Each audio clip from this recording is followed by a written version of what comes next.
I reached my first million 2 years ago when I was 23 years old. Meron kang controversial na nabenta ngayong araw lang na a million shoe. How did you do that?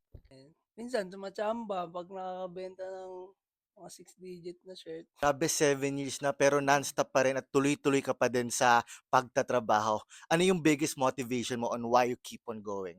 Biggest motivation is girlfriend. Kasi saan ba ako nag-start? Kasama siya, 'di ba? And of course, my parents. Kasi in the middle of my 7 years buying and selling, sinabihan nila ako nung pagka-graduate ko na mag-work ako sa company nung pinsan namin. So, sabi ko sa kanila, mas masaya ako dito sa pagre-resell kasi parang yung challenge ba, everyday parang iba't ibang item na hawakan ko, na-excite ako pag may nakita akong ganito, may nakuha akong ganito. Then, hindi naman ako nila pinigilan, naging supportive naman sila. Kaya yun yung mga motivation ko. So what is your mindset behind that? Grabe, college graduate ka pero pinili mo yung mas mahirap na path na mag-flip ng luxury thrift clothes. What's your mindset behind that? Ayun, yung mindset ko lang is hindi naman kasi kailangan lagi makabenta. Pinipili ko din yung mga surroundings ko.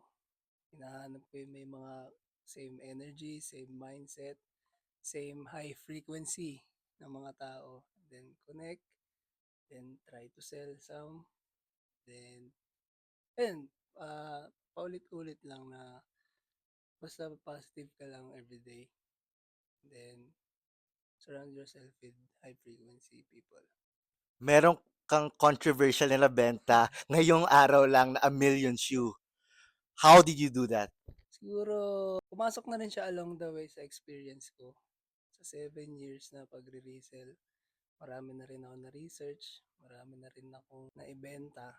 Then dumating nga yung time na binentahan kami nung one out of 150 na Jeff Staple na sapatos. So, isa pa 'to na lagi ko iniisip, laging may calculated risk sa pagbebenta, sa pagbili.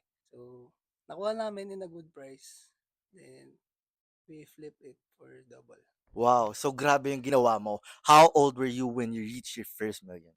I reached my first million 2 years ago when I was 23 years old. So what was the key point on reaching first million at 23 years old? My key points lang to be consistent, disiplinado, positive, and then minsan tumatsamba 'pag nakakabenta